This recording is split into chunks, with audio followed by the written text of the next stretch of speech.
notifications අරගෙන එන technical video series එකේ තවත් එක වීඩියෝ එකකට. අද අපි කතා කරන්න යන්නේ බොහොම සරල දෙයක්. කොහොමද Gmail account එකක් හරියට හදාගන්න කියන එක ගැන. ඉතින් ඉස්සරහට කරගෙන යන ගොඩක් දේවල් වලදී Gmail account ඕන වෙනවා. ඒ හින්දා ඒ කරන වැඩකටම පහසු වෙන්න Gmail account එකක් හදාගන්න කොහොමද කියලා ඉක්මනටම බලමු. අපි Google එකට ගිහිල්ලා create Gmail account කියලා search කරනවා.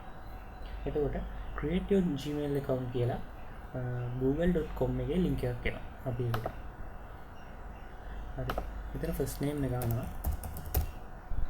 ඒ වගේම last name එක ගන්නවා.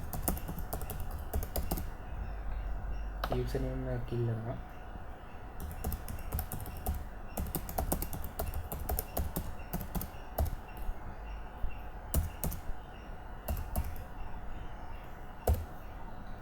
හරි අපි බලමු username එක available කියලා. password එක ගාවම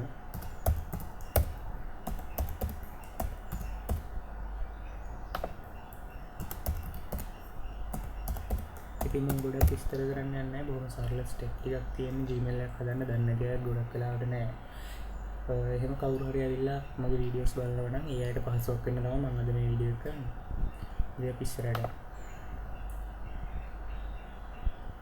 හරි ෆෝන් නම්බර් එකක් ගන්නවා. ෆෝන් නම්බර් එක ඔප්ෂනල් තියෙන්නේ Gmail එකේ. ඕන තරම් ඊමේල් accounts හදන්න පුළුවන් නම් අපිට වෙරිෆිකේෂන් එකක් නැතුව. ඉතින් ඒ හින්දා මම මෙතනට ෆෝන් නම්බර් එක ඇඩ් කරගන්න යන්නේ නැහැ. ඔයාලගේ වැඩ කරන ෆෝන් නම්බර් එකක් තියෙනවා නම් ඔයා දිගටම පාවිච්චි කරන ඊමේල් එකක් හදාගන්නවා නම් ඔයා ළඟ තියෙන ෆෝන් එකේ ෆෝන් නම්බර් එක දාලා මෙතනින් ඉස්සරහට යන්න පුළුවන්.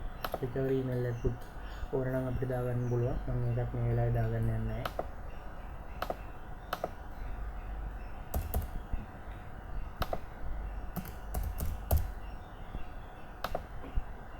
birthday එක දාගත්තා මම මෙතන. male female කියලා තෝරන්න වෙනවා. මේක දාගෙන අපි යන්න ඉස්සර. හරි. මෙතන යාළුවගේ privacy and terms තියෙනවා. terms and conditions ටික. ඉතින් හැමදාම කියනවා වගේ මේක අපිට agree කරන්න විතරයි දෙන්නේ. කොහොමද කියවුවත් නැඩක්. යාළුවට වාසි වෙන විදියට යාළුවගේ conditions ටිකක් අපිට ඒවල දෙනවා. agree කියන එක ක්ලික් කරලා අපි යමු ඉස්සරහ. හරි ඉතින් ඊමේල් account එකක් හදලා ඉවරයි. බොහොම සරල ස්ටෙප් ටිකක් තිබ්බේ. අපිට මෙතනින් කැමති නම් ෆොටෝ එකක් දාගන්න පුළුවන්. අපි මේල් එකට ෆොටෝ එකක් දාගෙන ඉවරටි ඉවර කරගෙන මෙයාලා තව රෙකමන්ඩ් කරලා තියෙනවා privacy suggestions. ඒ වගේ settings ටික ඒගොල්ලෝ අපිට suggest කරලා දෙනවා මෙතන. ඒ වගේ ගිහිල්ලා ඒ දේවල් ටික කරගන්න පුළුවන්. ඉතින් සරලවම email account එකක් හදන වැඩ ටික මෙතනින් ඉවර වෙනවා. ෆොටෝ එකක් දාගන්න නම් මෙතනින් අපිට පුළුවන් profile picture එක මේකට දාගන්න. ඉතින් හරි කොහොමද Gmail account එක create කරන්න කියලා අපි ඉතාමත්ම සරලව ඉතාමත්ම ඉක්මනින් අද කතා කරේ. ඉතින් එකතු වෙලා ඉන්න notifications එක කියලා මතක් කරනවා. අදට අපි සමු ගන්නවා.